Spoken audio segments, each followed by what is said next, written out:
कि मोहम्मद रिजवान को Pakistan T20 team का नायब कप्तान बनाने जाने का इम्कान है। सो ये सोर्सेज है, न्यूज़ अंदर से ख़बर आ रही है कि जो नायब कैप्टन है या वाइस कैप्टन मोहम्मद रिजवान होंगे। अभी मशावरत मुकम्मल कर ली गई हैं and of course we waiting for an official announcement. तो अगेन और फातिमा, अगर ये खबर सही है और हो सकता है खबर सही हो जी, तो फिर इसका मतलब है कि कल के मैच में बाबर आराम करेंगे। रियली देखिए, उनको रेस्ट तो करवाना उन्होंने, अब थर्ड मैच है तो फिर रिजवान कप्तानी करेंगे, उनको आराम दिया जाएगा। कौन आएगा फिर उसकी जगह? अच्छा, मेरा एक क्वेश्चन है पे याया पे जारी पे सिक्कुर भट्टी साहब आपके पास भी आऊंगी। I mean, do you think कि अगर हम Abrar, I know is an excellent bowler, but हम लोग शदाब और you know we have extra spinner as an Iftikhar भी हैं, तो हम लोग अब्रार को, do you think we missing a fourth seamer just in case? आपको पता है अभी अब वर्ल्ड कप भी खेलना है, तो do you think we missing a pacer there याया? देखिए फातिमा, बात दरअसल ये कंफ्यूजन पहले भी थी, कंफ्यूजन अब भी है, और चीजें ना पहले के लिए थी ना अब के लिए है। अब मैं छोटी सी बात आपके साथ शेयर करूंगा। आप रिजवान को वाइस कैप्टन बनाने जा रहे हैं। अगर आपको रिजवान को वाइस कैप्टन रखना तो आप पहले अनाउंस कर देते हैं। इतना सोच विचार की क्या जरूरत थी? वो पहले से आपके वाइस कैप्टन थे, ऑटोमेटिक वाइस कैप्टन थे। अगर लोग ये सवाल करते कि भाई रिजवान वाइस कैप्टन थे, शाहीन को आपने कप्तानी से हटाया, तो पहला जो हक था वो रिजवान का था। तो बहुत सीधा जवाब है इसका, भाई क्रिकेट बोर्ड का जवाब दे दिया तैयार है, वो किसको कप्तान रखता है, किसको कप्तान नहीं रखता, इसमें कोई सवाल जवाब नहीं हो सकता। राय आपकी जरूर हो सकती है, लेकिन दूसरी तरफ आप उस्मान खान को रिस्पेक्ट देना चाह रहे हैं, उनको आप मौका दे रहे हैं। यूएई ने उनके ऊपर 5 साल की पाबंदी लगाई है, तो व्हाट अबाउट इमाद वसीम? इमाद वसीम ने रिटायरमेंट वापस ली है, आप अब उनको नहीं खिला रहे, आपने उनको बाहर बिठाया हुआ है। आप नया बॉल जो है साइम अयूब से ट्राई करेंगे, अगर वो चल गए तो वेल एंड गुड, नहीं चले तो आप इमाद को वापस लेकर आ जाएंगे। जो करंट फॉर्म है इमाद वसीम की, आप उसको यूटिलाइज नहीं कर रहे। लेकिन ऑन द अदर साइड आप इरफान नियाजी के साथ जा रहे हैं, कोई एक्स्ट्राऑर्डिनरी उनकी कारकर्दगी नहीं है, उनको आप मौका दे रहे हैं। हो सकता है कि आप उनको चेक कर रहे हो कि इनको आगे लेकर जाना है या नहीं लेकर जाना। लेकिन इरफान नियाजी के बारे में मैं आपको कह दूं कि आप उनको जो रोल है वो डिफाइन नहीं कर रहे। आप उनके लिए वही रोल रख रहे हैं जो आपने फजल शाह के लिए रखा था, वही रोल रख रहे हैं जो आपने आसिफ अली के रखा था। चल गए तो ठीक है, 4 बॉल का उनको प्लेयर आप बना रहे हैं, तो ना तो ये इरफान नियाजी के साथ ठीक है, ना ये पाकिस्तान टीम के साथ ठीक है। देखिए, आप कैरेबियन में वर्ल्ड कप खेलने जा रहे हैं, आप यूएसए में वर्ल्ड कप खेलने के लिए जा रहे हैं, वहाँ टीमें अपनी पूरी प्लानिंग के साथ आएंगी। वहाँ पर आपको आधे तीतर आधे बटेर के साथ नहीं जाना होगा। ऊपर से अगर आपको डेंट लगा तो नीचे आपको संभालने वाला कोई नहीं है।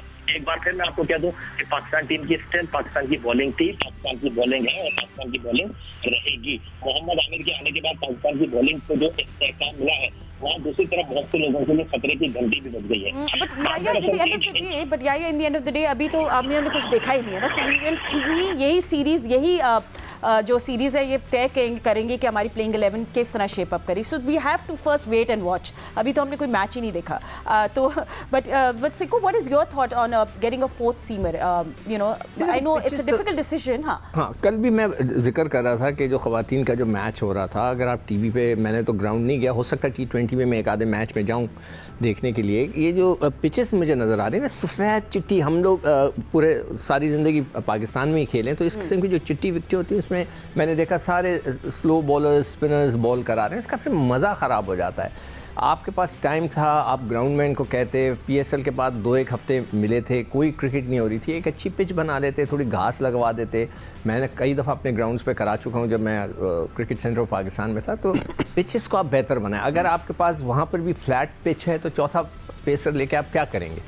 आपको स्पिनर्स देखें, इस सब कॉन्टिनेंट में आप बांग्लादेश, इंडिया, पाकिस्तान, श्रीलंका में जब भी खेलते हैं, you need a specialised spinner, एक ऐसा स्पिनर जो सही बॉल कर सके। उसके लिए बहुत ज़रूरी है, you don't need a fourth seamer. हाँ, अगर फ़हीम अशरफ बहुत अच्छी परफॉर्मेंस दे रहे होते, उनका जैसा कोई एक बॉलर मिल जाए, आपको प्लेयर मिल जाए जो कि बॉलिंग और बैटिंग करता हो, तो फिर उसकी जगह बन सकती है। सही है, ठीक है। वो चिट्टी विकेट जो है, ये मैं पूछना चाह रही थी, इसके पीछे कोई हिस्ट्री है? समथिंग यू से व्हाइल प्लेइंग स्ट्रीट क्रिकेट, और इज इट अ थिंग? नहीं, चिट्टी विकेट अगर आप वो तस्वीर निकाल के, मैं चॉइस ऑफ वर्ड पूछना चाह रही हूँ। वो हम क्रिकेट के अंदर ये कहते हैं यार पिच बड़ी चिट्टी हैगी, मतलब ये हमारे नॉर्मल होता था, या घास हैगा, या तो ये आती थी यार रेड़ा विकेट। हाँ, नहीं चिट्टी या रगड़ा, रड़ा पिच वो होती है कि जिसमें बहुत स्पिन हो रहा होता है। अंडर प्रिपेयर्ड होती है। आपको पता होता है कि पड़ते ही गेंद ना फाड़ करके पहली ओवर से ना स्पिन होने लगेगा, सरफेस उसकी रफ होती है, उसके बाद राडा विकेट है, चिट्टी का मतलब है बैटिंग ट्रैक है, जैसे शारजा में नहीं चमकती हुई विकेट होती है। I understand the dynamics but मैं वर्ड चॉइस ऑफ वर्ड पे मुझे ये हमारी लैंग्वेज में इंग्लिश सॉरी क्रिकेट के अंदर है ना, हम ये बात करते हैं चिट्टी विकेट है, राडा विकेट है, ग्रीन विकेट, हरी विकेट है। अच्छा भट्टी साहब, बिसाइड्स दैट हम लोग टीम न्यूज़ की बात करें तो आजम खान के बहुत सारे लोग हैं पूछना चाह रहे हैं कि भाई उसकी क्या अपडेट है। पीसीबी ने तो हमें एक थोड़े वेग सही बात की थी कि there is some knee problem, हम लोग अपडेट करेंगे। तो आपके पास कुछ खबर है? देखिए फातिमा, पीसीबी ने कहा था कि काफ मसल उनका खिंच गया है और एटलीस्ट पहले 3 मैचेस, मतलब कल जो संडे को मैच होना उसमें भी वो पार्टिसिपेट नहीं करेंगे। उसके बाद फर्दर अपडेट पीसीबी ने कहा था हम देंगे, लेकिन दी नहीं। मेरा ख्याल में हमने जिस तरह के फुटेजेस देखे थे काकुल के कैंप में और जितनी हार्ड ट्रेनिंग आज़म खान कर रहे थे, अब ये पता नहीं उसी के असरात हैं। अब चूँकि सिक्कू भाई खुद स्पोर्ट्समैन हैं, फास्ट बॉलर हैं, तो ये बेहतर डिस्क्राइब कर सकते हैं। Sikku runner by the way, till now अभी तक भागते हैं, but Sikku don't run away anywhere, we take a short break. मैंने कहा वो आज़म को नजर लग गई है, वो बेचारे इतने पॉपुलर हुए थे, हर कोई उन्हीं की बात कर रहा था, उस बेचारे को नजर लगी। He was doing really well there by the way. ठीक है, we'll ask is that your final answer वैसे सिक्कू? We'll find out. नहीं, take a final short नहीं है, break. इसका जवाब मैं बाद में ठीक है, दूंगा। we'll take a short break and see you in just a moment. Remember Jio super दिखा रहा है आज पाकिस्तान न्यूजीलैंड के दरमियान फर्स्ट T20 मैच। 7:30 मैच शुरू हो जाएगा, 7 बजे टॉस।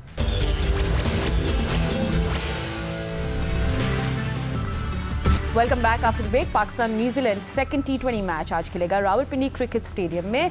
पाकिस्तान का पहला स्पोर्ट्स चैनल जियो सुपर आपको सब एक्शन लाइव दिखाएगा। 7 PM इस टॉस और 7:30 द मैच विल बिगिन। और आपको ये बता दें कि बारिश आज मूड में है या नहीं। No, there will be no rain today as हमारा वेदर फोरकास्ट तो हमें ये कह रहा है it's all clear, so will see some, will probably watch a full match today. हमारे एनालिस्ट भी हमारे साथ मौजूद है। तो भट्टी साहब, ब्रेक पे जाने से पहले आप बात कर रहे थे अबाउट आजम खान। तो Sikku, I do want to talk to you about that. I mean, it's also heartbreaking क्योंकि I wanted Azam Khan to be in action, मगर लग नहीं रहा कि वो अभी के जो बाकी एक और मैच होगा पिंडी में और शुरू में एक और लाहौर का, he won't be able to play those matches because of his calf injury or whatever. देखिए, सारे एक्सपर्ट्स होते हैं, जो ट्रेनर्स होते हैं, वो हर इंसान की जो प्लेयर होता है उसकी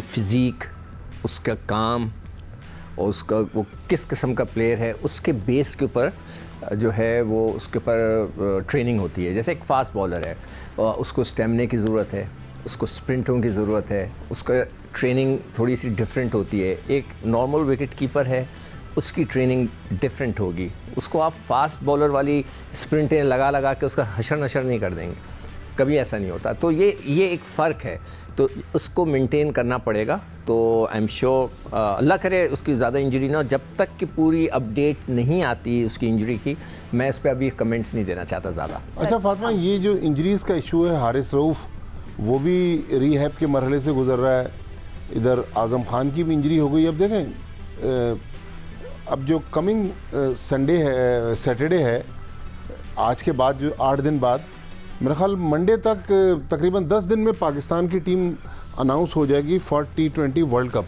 तो अब इन लड़कों की फ़िटनेस, क्योंकि आज 20 तारीख हो गई, तकरीबन 6 हफ्ते बाद तो पाकिस्तान को पहला मैच खेलना है T20 वर्ल्ड कप में, तो इनकी इंजरीज़ और जल्दी से इनका फिट होना ये बहुत इंपॉर्टेंट है पाकिस्तान के लिए। नहीं, मगर आप कैसे हारिस रऊफ़ कहेंगे जी मैं फ़िट हो गया हूँ? असूलन शुरू में ये होता था कि जो लड़के अनफिट होते थे, जब वो फिट होकर आते थे, उन्हें कहा जाता था जाकर आप डोमेस्टिक क्रिकेट खेलें। इस वक्त तो हो ही नहीं रही, तो वो अपनी फ़िटनेस पाकिस्तान टीम में आके साबित करेंगे। कैसे करेंगे, I don't know. But let's see वो क्या SOPs there he has to follow for that. We'll find out and we hope he gets fit. ठीक है। Anyway, या आप भी हमारे साथ मौजूद है। हम लोग आज पाकिस्तान टीम की प्लेइंग 11 के बारे में ही बात कर रहे थे and just trying to figure out कि कौन कहाँ खेलेगा, but you know let's hope for a game today, तो कुछ पता चलेगा। आपके पास कुछ और अपडेट्स हैं about Pakistan playing 11 inclusion? Haris Rauf की क्या अपडेट है आपके पास? आई नो रिहैब कर रहे हैं। नहीं फातिमा, इसमें कोई इतनी बड़ी बात नहीं है कि हारिस रऊफ़ की फिटनेस क्या है या आजम खान की फिटनेस क्या है, क्योंकि जब आप वर्ल्ड कप के लिए अनाउंस स्क्वाड करेंगे ना, तो उसमें सीन ये है कि अगर हारिस रऊफ़ को आपने टीम में रखना है, आजम खान को आपने टीम में रखना है, तो आप ब्रैकेट में उनके आगे लिख देंगे कि सब्जेक्ट टू फिटनेस क्लियरेंस। तो उसमें कोई इतनी बड़ी बात नहीं है। और पहले होगा ये कि आप जब टीम अनाउंस कर देंगे तो आपके पास ऑप्शन ये होगा कि 25 मई तक आप उस स्क्वाड में तब्दीली कर सकते हैं, और 25 मई के बाद जो भी स्क्वाड में तब्दीली होगी वो होगी टेक्निकल कमेटी की तरफ से फिटनेस के ऊपर, तो वो कोई इतनी बड़ी बात है नहीं। लेकिन जो सबसे बड़ा इस वक्त इशू है मेरे लिए वो है टीम की कॉम्बिनेशन, क्योंकि हर प्लेस के ऊपर आपके पास 2 से 3 खिलाड़ी मौजूद हैं। तो ये बेहतरीन मौका है कि हमको इस बात को जो है वो मेक श्योर कर लेना चाहिए कि कौन कहाँ खेलेगा। जो मेरे लिए इस वक्त सबसे बड़ा कंसर्न है वो पाकिस्तान टीम की मिडिल ऑर्डर बैटिंग है, पाकिस्तान का टॉप ऑर्डर हो गया, या पाकिस्तान का फास्ट बॉलिंग हो गया, या पाकिस्तान का स्पिन बॉलिंग यूनिट हो गया, वो बिल्कुल महफूज हाथों में है और एक के पीछे एक खिलाड़ी मौजूद है। लेकिन जो पाकिस्तान का सबसे बड़ा मसला है वो पाकिस्तान का मिडिल ऑर्डर है। आप इफ्तिखार की बात कर रहे हैं कि इफ्तिखार बहुत अच्छे हैं, इफ्तिखार बहुत अच्छा खेल रहे हैं, लेकिन आपने उनको आसिफ अली की तरफ 4 गेंदों का बैट्समैन समझा हुआ है कि बस वो 4 गेंदें खेलेंगे और ठीक है। रिजवान ने उनके साथ, मुल्तान सुल्तान के साथ भी यही किरदार अदा किया कि बस उन्होंने आया और मारा। फाइनल में अगर वो पहले आ जाते तो शायद सिचुएशन डिफरेंट हो सकती थी। तो ये पाकिस्तान क्रिकेट टीम के लिए बड़ी अलार्मिंग सिचुएशन है।